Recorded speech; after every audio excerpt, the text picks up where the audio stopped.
Né à Kinshasa le 14 décembre 1977, Nsimba Fally Ipupa, de son nom complet, a grandi dans un environnement baigné de musique.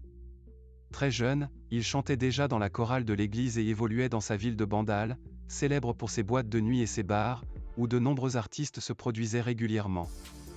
Pour l'éloigner de cet environnement jugé inapproprié par ses parents, qui accordaient une priorité absolue aux études, Fally est envoyé en internat. Il y restera jusqu'à l'obtention de son baccalauréat. En 1995, il commence par s'intéresser à la guitare, instrument qu'il joue sans avoir pris de cours particuliers. À noter qu'à ses débuts, Fally Ipupa était vraiment timide parce qu'il bégait. En 1998, il sera repéré Faustin Djata, un des créateurs du groupe de musique Talent Latent qui va l'intégrer au groupe. Avec son nouveau groupe, ils sortiront l'année suivante leur album « À l'œuvre on connaît l'artiste ». Ce projet leur permettra quelques passages à la télévision nationale du Congo. Au même moment, plusieurs musiciens quittent l'orchestre Quartier Latin de Koffi Olomidé, alors Faustin Djata lui propose Fally Ipupa.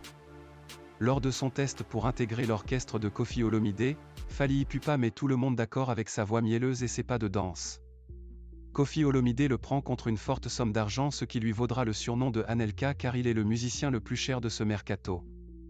Sa première apparition avec Koffi Olomidé sera lors de son concert à Bercy en France où il se démarque des autres membres de l'orchestre par son énergie sur scène, ses jeux de reins, sa voix et autres. Il devient tellement le chouchou de son mentor que celui-ci le laisse poser sur plusieurs titres de son album Attentat. On peut notamment entendre sa voix sur les morceaux comme Nul n'est parfait, Victoire ou encore Caméléon.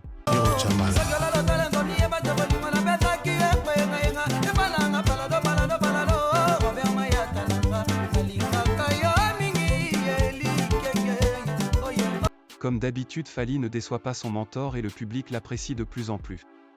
Il est considéré comme le membre de l'orchestre ayant le plus de chances de réussir si jamais il décide de se lancer dans une carrière solo. Sur son album suivant, Koffi Olomidé le laisse faire un titre entier. Il s'agit du morceau qu'il avait écrit à l'âge de 15 ans intitulé Éternellement.